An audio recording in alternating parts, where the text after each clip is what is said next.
In Part 8 of our recap of the Metal Gear franchise, we talked about the final act of Metal Gear Solid 2 and all of the revelations that came with it. In the 9th part of this series, we will talk about the first half of the dramatic story of Metal Gear Solid 4 Guns of the Patriots, and all of the revelations it brings with it.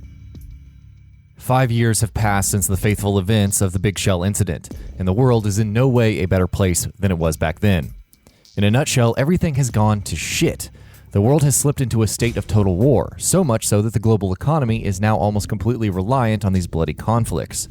And war has become a market in its own right, having grown so much in scale that the demand for soldiers and those who partake in it has also grown. As such, private military companies, or PMCs, have become a very common thing, to the extent that more soldiers belong to them than actual countries. 5 of the biggest private military companies in the world are all owned by a single mother company called Outer Haven. And who leads Outer Haven?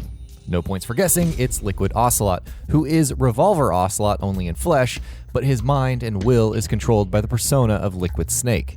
Together, these 5 PMCs have incredible military strength, enough to rival or even beat that of the United States itself. And how's Solid Snake doing? Well, he's a lot older than you might expect after just 5 years. Thanks to the way the L'Enfant Terrible project designed the clones of Big Boss, Solid Snake is dying much quicker than he thought he would. When these clones were built, Cypher had built in an automatic safety protocol within them, that of accelerated aging.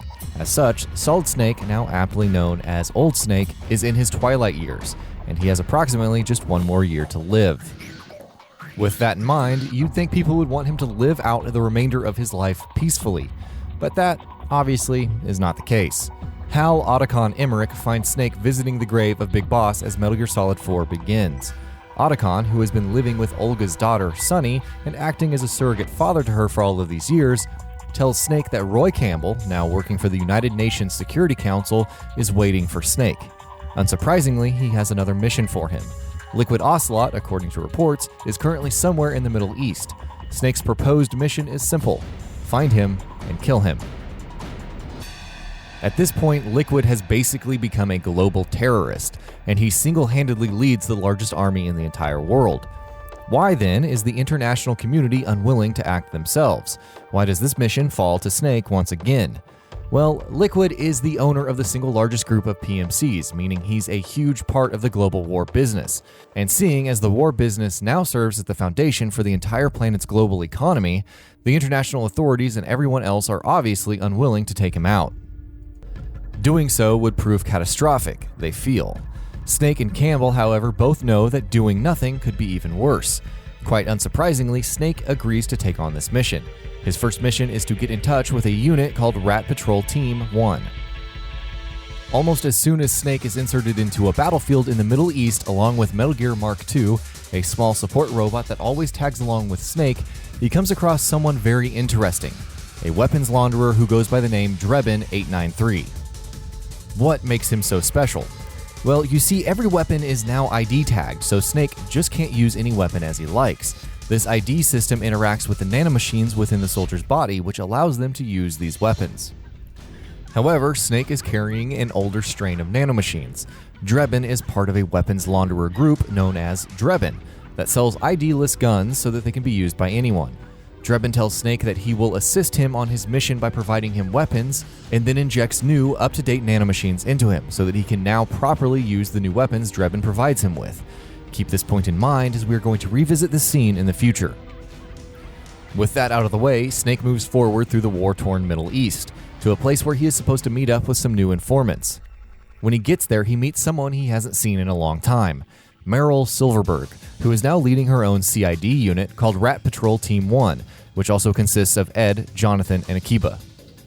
Meryl gives Snake information on something known as the System, which Snake, thanks to his previous experiences over the years, quickly associates with the Patriots. What is the System? Also known as the Sons of the Patriots, the System is an advanced battlefield control system that is operated by the Patriots. Thanks to the nanomachines that are injected into practically every soldier on the battlefield, through the system, the Patriots are able to not just monitor the battle performance of the soldiers, but also enhance them. Everything from their emotion to their focus on the battlefield is controlled through their nanomachines.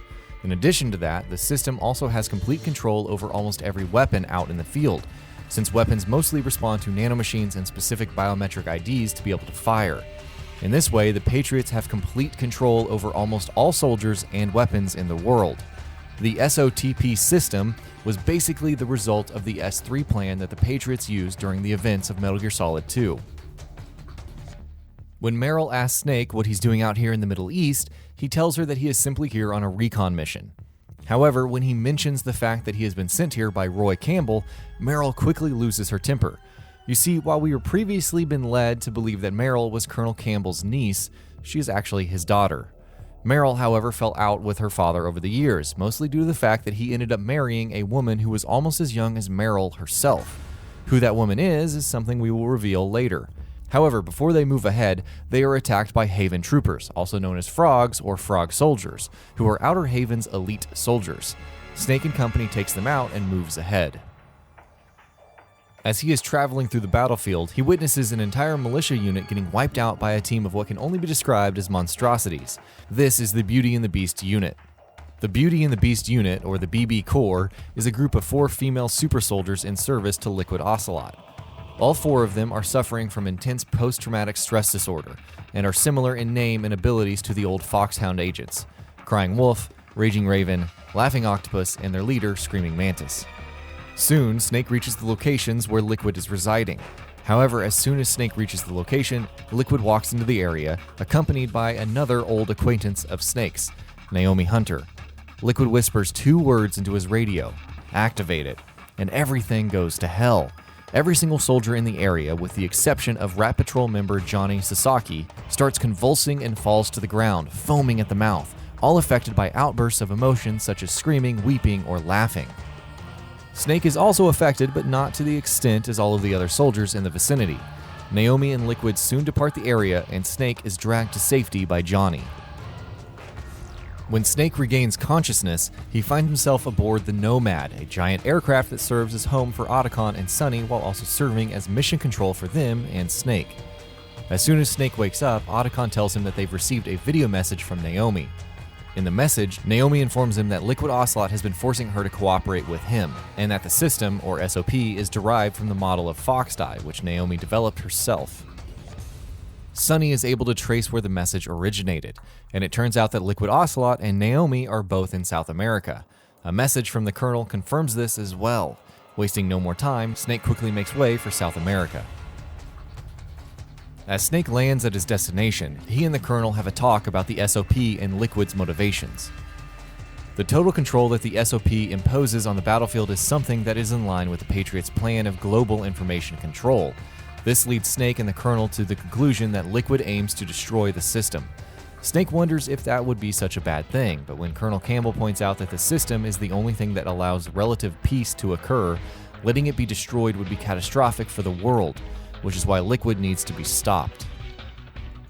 The Colonel also later puts Snake in touch with a former member of a combat stress platoon, who Snake quickly recognizes as Rosemary, Raiden's girlfriend back during the events shown in Metal Gear Solid 2. Snake puts 2 and 2 together and realizes that the young woman the Colonel had ended up marrying was actually Rose, which justifies Meryl's violent and angry reactions and feelings towards her father. It turns out that Raiden did not get the happily ever after ending he had dreamed of after the Big Shell incident. While he and Rose were together for a while, his memories from his childhood as a child soldier started resurfacing, and Raiden began to suffer from PTSD. He soon became an alcoholic and eventually left Rose. He was also led to believe that their child had died from a miscarriage. Surprise, surprise, Snake is eventually contacted by Raiden through Kodak, who tells him that he is here on a mission for something known as the Paradise Lost Army. Okay, infodump time. The Paradise Lost Army is essentially a resistance group fighting against the Patriots, and it is led by a woman called Big Mama. Who is Big Mama? You may remember her as Eva from Operation Snake Eater way back during the Cold War. And what is Raiden doing here right now? And what's he been up to with the time since the Big Shell incident? He's been sent here on a mission by Big Mama to recover the body of Big Boss, and it was on a similar mission several years ago when he was captured by the Patriots. They proceeded to perform experiments on him and turned him into a cyborg ninja much like Gray Fox all of those years ago. Soon he was rescued by members of Paradise Lost, and with the help of a certain doctor, he was able to recover. The doctor in question is Drago Petrovic Madnar. Remember him? Anyways, let's put that on the back burner for a bit. As Snake proceeds further with his mission, he meets Drebin again. And when Snake puts the question to him that's been plaguing him for years, ever since the Big Shell incident, he gets an answer he probably did not expect. He asks Drebin just who the Patriots are. Drebin tells him that the Patriots are not humans. They are actually just a system of AIs. Who created these AIs and what their origin and purpose is something we won't find out until later on in the game. Snake manages to make his way to the mansion where Naomi is being held, and manages to sneak his way inside with relative ease. When he finally meets with her, she gives him a great deal of bad news. Firstly, she tells him that thanks to his accelerated aging, he only has 6 more months to live.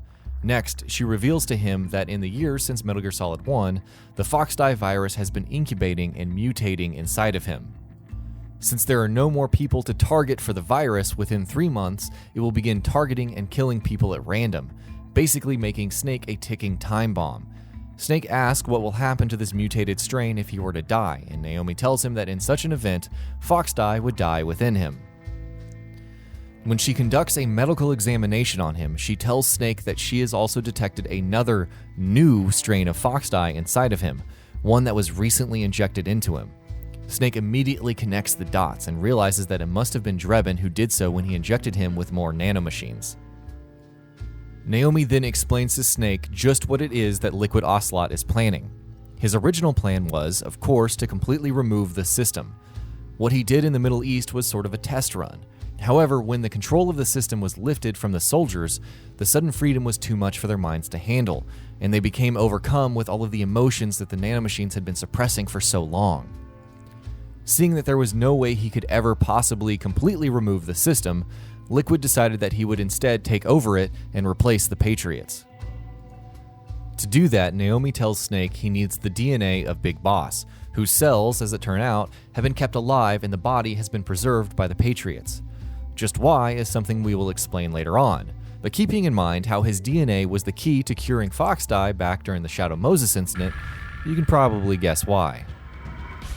Just then, Liquid Ocelot's PMC troops burst in, grab Naomi, and take her away with them. As Snake tries to go after her, he is ambushed by Laughing Octopus, one of the members of the BB Corps. An intense battle follows, and Snake is ultimately able to defeat Octopus, but Naomi by this point has been taken far, far away. With the help of Raiden over Codec, Snake manages to trace her location to a helipad, where she is being escorted by someone else you might remember. We're talking, of course, about Vamp, who is still working with Liquid Ocelot. Snake tries to rescue Naomi, but Liquid soon commences the second lockdown of the system. Soldiers on the ground start feeling the same effects as the ones in the Middle East did, and just as it appears that Vamp will be able to successfully take off with Naomi, Drebin arrives on scene in an armored vehicle.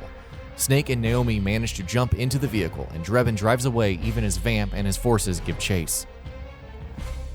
The vehicle makes its way to a village close by, which is under attack by a Gecko unit, which is essentially a 2-legged walking tank, a mini Metal Gear if you will, but doesn't have nuclear capabilities unlike true Metal Gears. More of an infantry unit of sorts. As Snake, Drebin, and Naomi get ambushed by a number of Gecko units, Raiden arrives on the scene, revealing his badass cyborg ninja form. An intense fight between Raiden, the Geckos, and Vamp ensues. It eventually ends as Vamp puts Raiden in a half-Nelson grip. Raiden, though, stabs himself through the abdomen to stab Vamp as well. Otacon arrives on the scene in a helicopter, and Snake, Naomi, and the heavily injured Raiden are able to escape, even as Vamp magically completely recovers from his fatal wounds. On board the chopper, Naomi reveals the reason for Vamp's regenerative powers. No, it's not because he's a vampire, so duh, he can regenerate. The answer to why Vamp is essentially immortal is also the answer to almost everything else in Metal Gear Solid. Nanomachines, son. Vamp has a nanomachine base that allows him to regenerate at an almost supernatural rate. With this information out of the way, Snake turns to Raiden, who is on the brink of fainting thanks to his injuries he has sustained. Raiden tells Snake to go meet Big Mama, or Eva as we know her, before passing out completely. With a new mission to accomplish, Snake, Sunny, and Otacon are able to track Liquid's location to somewhere in Eastern Europe, and they quickly deduce that that is also where Big Mama must be. Snake travels on site, where he encounters once again Meryl and her Rat Patrol unit. With her help, Snake is able to sneak through a heavily defended city that is crawling with Liquid soldiers, and after parting ways with her, Snake finally manages to reach and meet up with Eva. Eva then tells him that she is his mother, as well as Liquid Snake's. The genetic clones of Big Boss were raised inside of her, meaning that she served as their surrogate mother. She then goes on to explain, finally, the origins of the Patriots. She reveals to him that the Patriots were originally founded by Major Zero, Big Boss, herself, Revolver Ocelot, Dr. Clark, and Donald Anderson. We are, of course, talking about Cypher. Just as the American branch of the Philosophers in a way transformed into Cypher, it was Cypher itself that eventually evolved into its current form, which is the Patriots.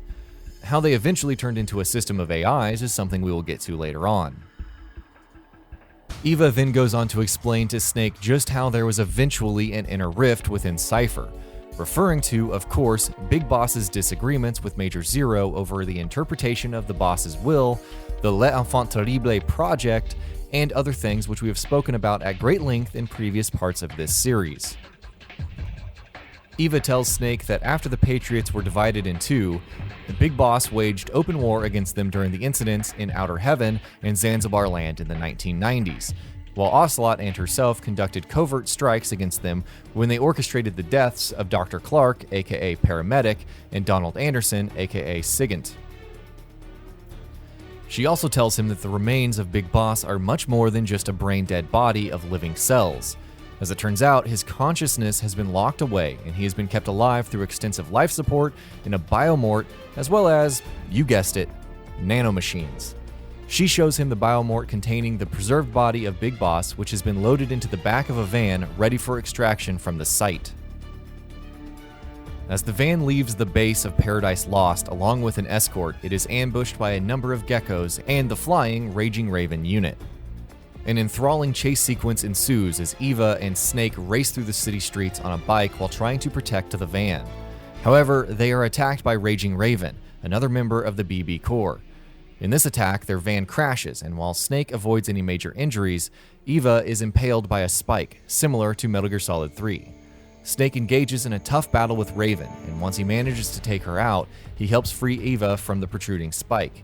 The two of them make their way to a nearby riverside, where the biomort containing Big Boss's body is being transported onto a boat.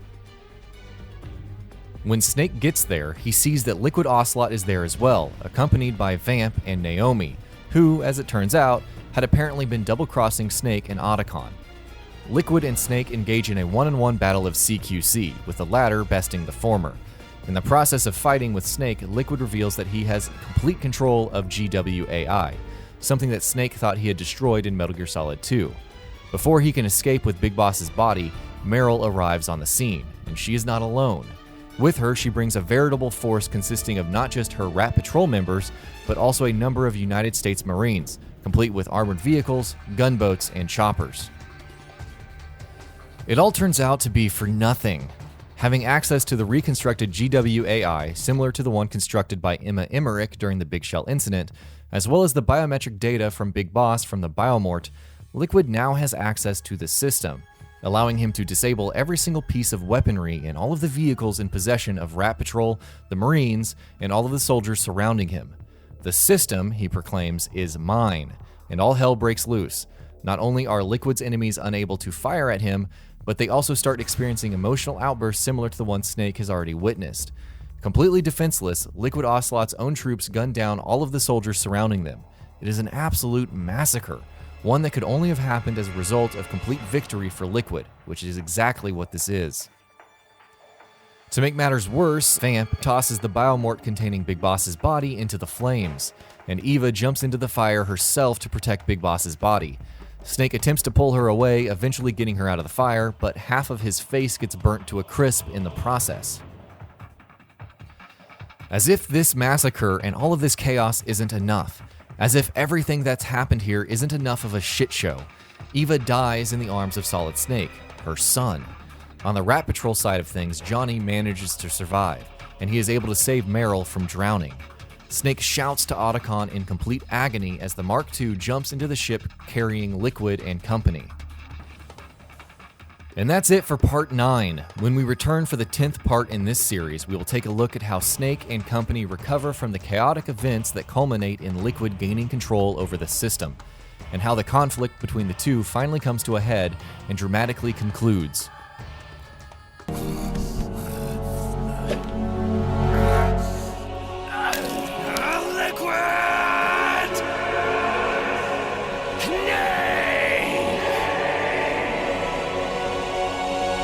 And that'll be about it for this one. If you guys like what we're doing at GamingBolt, please consider subscribing to our channel, and I'll see you guys on the next video.